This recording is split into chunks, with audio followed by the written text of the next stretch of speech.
Sir Ankoli Kolanguda ఆత్రం నాగోరావు కపిలిబాయి నా భార్య pregnant ఉంది సార్.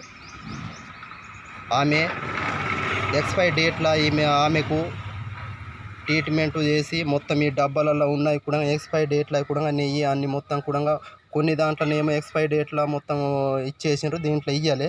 కొన్ని ఏమో నెయ్యిలో మొత్తం ఎక్స్పైర్ డేటు పల్లి పట్టీలు ఎక్స్పైర్ డేట్ ఇచ్చిండ్రు.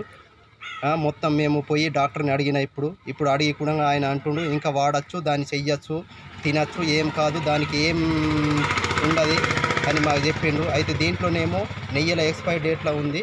దాన్ని మీరు దయచేసి గ్రామ పంచాయతీ నుంచి కానీ మన డాక్టరు ఏమైతే మాకు చెప్పిండ్రో దీన్ని చూసుకొని ఏమైతున్నాయో దాన్ని ప్రకారంగా, ఎందుకంటే ఎక్స్పైర్ డేటు మాకైతే ఏం తెలియదు, మేము ఆదివాసులు పొలాంస్, మాకేం తెలియదు, మేము చేనులో ఉంటాం, పని చేసుకుంటాం, మేము బతుకుతాం. మేము అడిగిన పల్లి పట్టి కూడా తింటే సార్ ఇది అంతా బాగా వాసనగా ఉంది, మొత్తం ఇట్లాంటి ఘోరకరంగా ఇస్తుండ్రు హాస్పిటల్లో. దీన్ని దయచేసి గ్రామస్తులు కానీ ఏమన్నా కానీ మొత్తం మన డిస్టిక్లో కానీ మొత్తానికి ఇది ఏదైతుందో దానికి పరిష్కారం ఇచ్చి కిట్లలో ఉండని దేంట్లోనా ఇవ్వని. ఈరోజు కూడా మా భార్య స్కానింగ్ చేసి వచ్చింది, ఇది కూడా ఈరోజు కూడా అదే డబ్బా ఇచ్చింది. దానికి దయచేసి మీరు పరిష్కారం ఇచ్చి చెయ్యాలని ఆదివాసులకు సచినమైన సంప్రదాయ ప్రకారంగా ఏం బాధ లేకున్నప్పుడు మంచి పద్ధతి ప్రకారం నుంచి మంచి ట్రీట్మెంట్ చేయాలని మేము కోరుకుంటున్నాం.